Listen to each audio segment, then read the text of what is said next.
Programme को आगे बढ़ाते हुए मैं जनाब तनवीर खान साहब को फ्रॉम अलकरम टेक्सटाइल से बुलाना चाहूँगा, जो हमें स्टेप और MIG मेड इन ग्रीन के बारे में कुछ बताएंगे।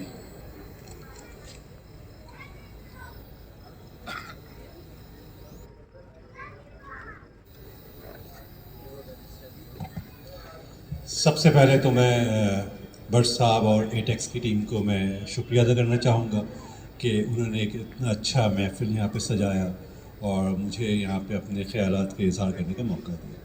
अच्छा, ओकोटेक्स तकरीबन 30 साल हो रहे हैं ओकोटेक्स को जो ये सर्विसेज शुरू करते हुए, और ओकोटेक्स वो वाहिद इदारा है जो पिछले 30 साल में अगर आप उसको देखें तो जो उसकी क्रेडिबिलिटी 30 साल पहले थी वो आज भी है, बल्कि अगर मैं ये कहूँ कि हर गुजरते साल के साथ उसकी क्रेडिबिलिटी बढ़ते चले गई तो ये गलत नहीं होगा। इस दौरान बहुत सारे इदारे आए, अपने लेबलिंग स्कीम शुरू की, लेकिन या तो फिजल आउट हो गए या तो वो मुकाम हासिल नहीं कर पाए जो कि ओकोटेक्स एसोसिएशन को है। अच्छा, ओकोटेक्स एसोसिएशन का अगर सबसे स्ट्रॉन्ग प्रोडक्ट है वो है बेसिकली ओकोटेक्स 100, जो कि टेक्सटाइल में जिस तरह कहते हैं, इनका जो स्लोगन आज से 20-25 साल पहले था कि कॉन्फिडेंस इन टेक्सटाइल्स, तो वो वाकई आज भी वो कायम है। अच्छा, अब इन्होंने शुरू कब से किया? प्रोडक्ट सर्टिफिकेशन से अगर हम आज देखें तो कोई 300 से ज़्यादा लेबलिंग स्कीम मौजूद है, लेकिन जो मुकाम ओकोटेक्स 100 को है वो आज तक उस लेवल पे कोई नहीं पहुंच पाया। अच्छा, जब हम ये देखते हैं कि जब दूसरे स्टैंडर्ड आए, मसलन अब जो एंड कस्टमर है उसने क्या मांगना शुरू किया कि मुझे आपने एक सिक्योर प्रोडक्ट तो पहना दिया, लेकिन जिस प्रेमिसेस में ये बना है क्या उसकी सोर्सिंग एथिकल हुई है, क्या वो अपने वर्कर, अपने इन्वायरमेंट और अपने माहौल का उन्होंने ख्याल रखा है। तो उसके साथ क्या होने लगा कि ये आपकी सिस्टम सर्टिफिकेशन शुरू हो गई, जैसा कि रैप, BSCI, सेडेक्स, यानी कि अब एक एंड कस्टमर, एक NGOs ये भी डिमांड करने लगे कि सिर्फ मुझे सिक्योर प्रोडक्ट पहना देना आपका काम नहीं है, बल्कि जिस प्रेमिसेस में ये प्रोडक्ट बना है उसको भी आपने सिक्योर करना है। और जब ग्लोबलाइजेशन होने लग गई तो एक अगर कराची के या अंदरूनी पाकिस्तान में कोई कहीं पे कोई होमवर्क में कोई अगर बच्चा उस पर एम्ब्रॉयडरी का काम कर रहा है तो भी वो चीज़ें जब हाईलाइट होना शुरू हुई तो ब्रांड भी बड़े कॉन्शियस हो गए, तो उस पर फोकस ज़्यादा होने लग गया प्रोडक्ट के साथ साथ। तो फिर ये डिमांड आने लग गया कि क्यों ना हम कोई ऐसा स्कीम शुरू करें जिसमें ये दोनों चीज़ें शामिल हो जाएं, यानी प्रोडक्ट सर्टिफिकेशन भी और प्रोसेस सर्टिफिकेशन भी। तो इस सिलसिले में बहुत सारे स्टैंडर्ड हैं, GORS, OCS, GRS, लेकिन जो कॉन्फिडेंस ओकोटेक्स एसोसिएशन के पास एंड कस्टमर और ब्रांड का था वो उनको कहीं वो सेटिस्फेक्शन मिल नहीं रही थी।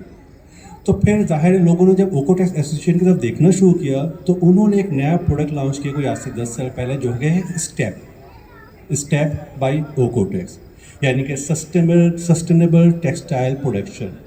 अब क्या हुआ कि ओकोटेक्स एसोसिएशन के दो स्ट्रॉन्ग प्रोडक्ट बन गए, एक ओकोटेक्स 100 जिसने पिछले 30 सालों में अपने आप को हमेशा अपग्रेड करता रहा है और आज भी उसकी उतनी ही डिमांड US, यूरोप और ऑस्ट्रेलिया में है जो आज से 20-25-30 साल पहले था।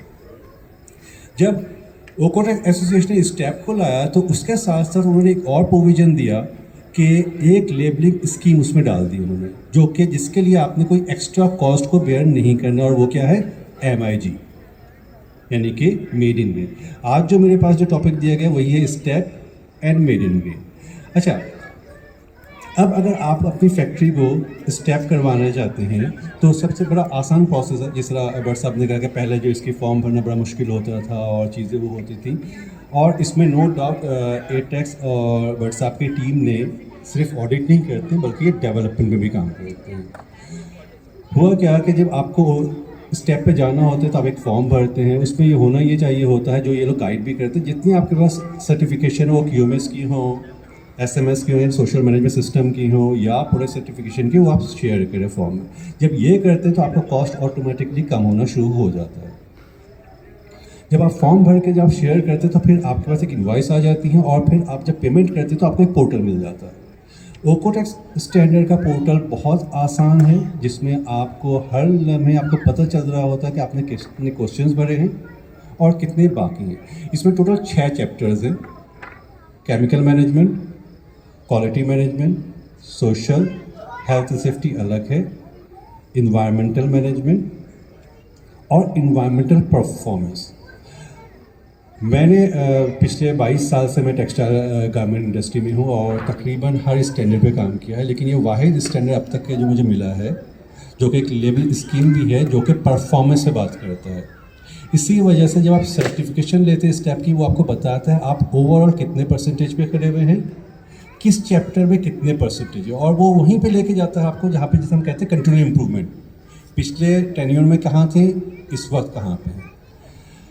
जब आप इसमें ऑल टुगेदर 6 चैप्टर में तकरीबन 300 से ज़्यादा क्वेश्चन हैं और उस क्वेश्चंस को 2 कैटेगरी में बेसिकली डिवाइड किया गया, एक है बेसिक और एक है एडवांस। जब हम बेसिक में देखते हैं तो उसमें कुछ और क्वेश्चन जो एक्सक्लूजन पे आता है वो वही है जो कि जिसके बगैर आप सर्टिफिकेशन अवेल नहीं कर सकते, और ये एक्सक्लूजन क्वेश्चन वही होता है जो तमाम कोड ऑफ कंडक्ट और तमाम ETI बेस्ड ऑडिट की जो जीरो टॉलरेंस इशू होता है, मसलन child labour, force labour, severe health and safety, जबकि बेसिक में वो होता है कि लीगल कोई रिक्वायरमेंट का सर्टिफिकेशन वो हो रहा होता है, जबकि एडवांस जो है वो बेसिकली एक बेस्ट प्रैक्टिसेस को वो आपको एड्रेस कर रहे होते हैं या पूछ रहे होते हैं। जब आप क्वेश्चंस कंप्लीट कर लेते हैं तो फिर आप उसको शेयर करते हैं ऑडिटिंग फर्म से, वो लोग उसको रिव्यू कर रहे होते हैं और फिर उस लिहाज से आपसे क्रॉस क्वेश्चनिंग होती है। जब वो मुतमईन हो जाते हैं फिर वो ऑडिट करने आते हैं।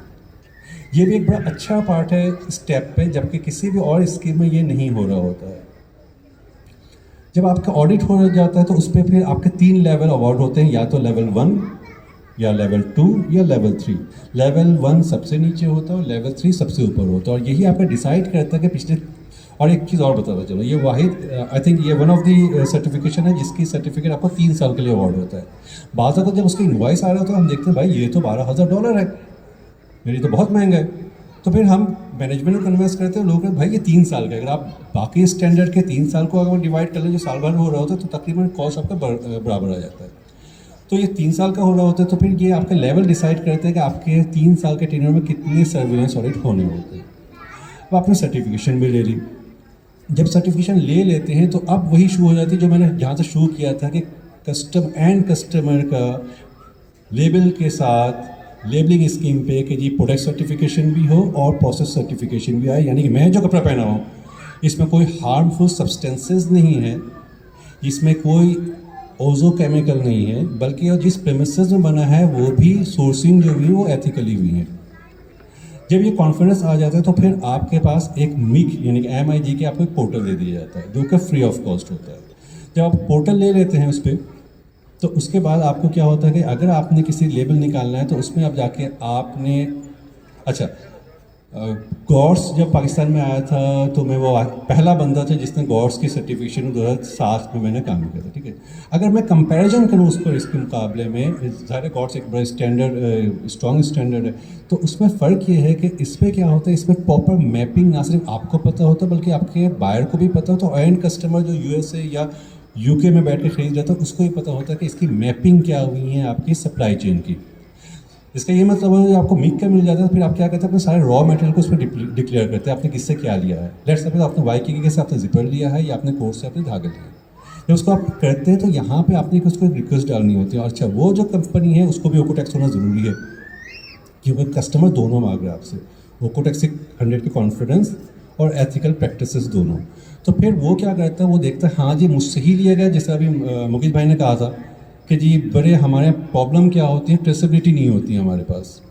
हम हमेशा कन्फ्यूजन में रहता है एंड कस्टमर, भाई ये तो दिखलाया कुछ और बेचे है कुछ और, जबकि मिग में ऐसा नहीं है।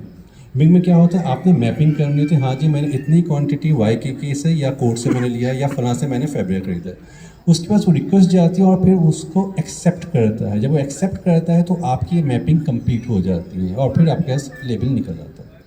अच्छा, अब इससे फ़ायदा क्या हुआ, अगर अगेन मैं गॉड्स की या OCS की या GRS की करूँ, आपको पूरे ऑर्डर के साथ एक आपको TC या ट्रांजेक्शन सर्टिफिकेट दे दिया जाता है जो कि आपके हर प्रोडक्ट के लेबल के साथ नहीं लिखा रहता, और अगर है भी तो आप कैसे टेस्ट करें, एक एंड कस्टमर उसको कैसे देख पाएगा।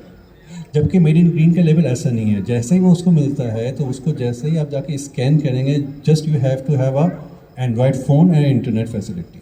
जब उस पर डालते हैं तो वो एक तो ये पता चल जाता है जो ख्वाजा साहब भी कह रहे थे कि जी ट्रेसेबिलिटी या ट्रांसपेरेंसी, तो एक तो उसको सबसे पहले उसकी ऑथेंटिसिटी का पता चल जाता है कि इस पर जो लेबल लगा हुआ है वो ऑथेंटिक है भी या नहीं।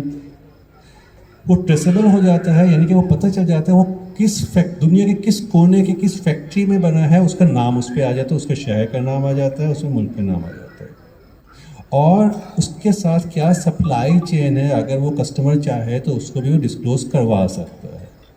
तो इससे मिक में और दूसरे में फ़र्क यह हो गया लेबलिंग में कि इस पर क्या हुआ कि आपको ट्रेसेबल हो गया, ऑथेंटिसिटी कायम हो गई और ट्रांसपेरेंसी आ गई आपकी, और एक बात एंड कस्टमर को विजिबिलिटी पता चल जाती है कि ये बना कहाँ पे है। तो ये बेसिकली मिक की जो खूबी है जो कि आज के ज़माने में किसी भी स्कीम में नहीं है। अब अगर मैं पाकिस्तान में बैठा हुआ हूँ तो सारे टेक्सटाइल मिल्स हैं, जिस तरह कहा कि 2-3 और कॉम्पिटिटर भी हैं, तो मैं जाऊँ किसके पास? मैं हमेशा कहता हूँ अगर मुझे देखना है ना तो मेरे दोस्तों को देख लो, ठीक है जी। अच्छा, ओकोटेक्स एसोसिएशन जो है उसका कोई 16 या 17 लैब्स हैं टोटल। अच्छा, ओकोटेक्स एसोसिएशन करता ये है कि जी एक मुल्क में उनका एक ही एसोसिएट मेंबर का ऑफिस होता है और बाकी सब क्या होते हैं? एजेंट। ये मैं नहीं कहता कोई अच्छा है कौन बुरा है, लेकिन एक बात हमेशा याद रखें, जिनका अपना ऑफिस है वो सैलरी पे हैं, कोई कमीशन बेस्ड नहीं है, कि यानी कि उन्होंने क्वांटिटी पे काम नहीं करना है, उन्होंने क्वालिटी पे काम करना है। साल में एक सर्टिफिकेशन भी करें तो वही सैलरी मिलनी है, साल में 10 भी करें तो वही मिलनी है। जबकि दूसरे क्या करेंगे, वो क्वांटिटी पे जाएंगे क्योंकि उस पर उनका कमीशन बेस्ड है, ठीक है जी। मेरी 3 फैक्ट्री है और तीनों अल्हम्दुलिल्लाह स्टेप पे किसके साथ है? एटेक्स के साथ है। हमारे पास कुछ 7 सर्टिफिकेशन है ओकोटेक्स की मेरे ख्याल में, वो सातों के ओ माशाल्लाह 7 मल्टीप्लाई बाई 2, वो मल्टीप्लाई बाई 2 में भूल गया था, ठीक है जी। तो 14 सर्टिफिकेशन है ओकोटेक्स की जो भी एटेक्स के पास। तो जाहिर ये एक कॉन्फिडेंस लेवल होता है। दूसरी बात, डेडिकेटेड टीम। मुझे पता है कि जी अगर ओकोटेक्स में कोई इशू आ रहा है तो एमएन के को मुझे कांटेक्ट करना है, और अगर मुझे स्टेप पे कोई प्रॉब्लम है तो मैंने अलवास को पकड़ना है, और रहनुमाई चाहिए तो व्हाट्सअप मौजूद है हमारे पास। तो हमने उसके पास जाना था। अल्हम्दुलिल्लाह ये मेरा दूसरा टेन्योर शुरू हो गया है स्टेप सर्टिफिकेशन की। पिछला वाला मेरा एक्सपायर होने वाला 30 नवंबर को, और अब इसी महीने भट्ट साहब भी थे हमारे पास, अलवाज भी था हमारे पास, और एक गोरी भी आए थे। तो अल्हम्दुलिल्लाह सब कुछ सही चल रहा है। ऑडिटर, मैं तो ऑडिटर इनको नहीं कहता, मैं कहता हूँ डेवलपर।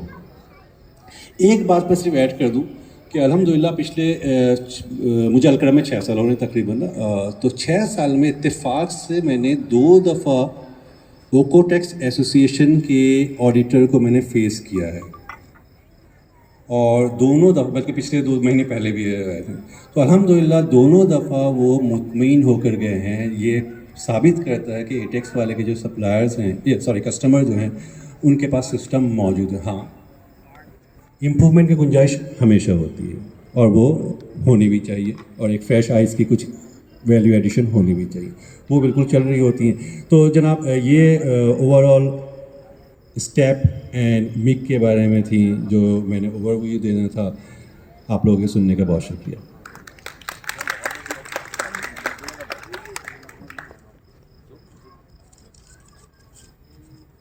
बहुत शुक्रिया तनवीर भाई, आपने बहुत डिटेल में माशाल्लाह से स्टेप और मेड इन ग्रीन के बारे में बताया। यकीनन ये एक बहुत जो है वास्ट सर्टिफिकेशन है, और हम तो ये समझते हैं कि आने वाले वक्तों में यही सबसे इम्पॉर्टेंट सर्टिफिकेशन होगी फॉर पाकिस्तान और फॉर एवरीबडी इन टेक्सटाइल।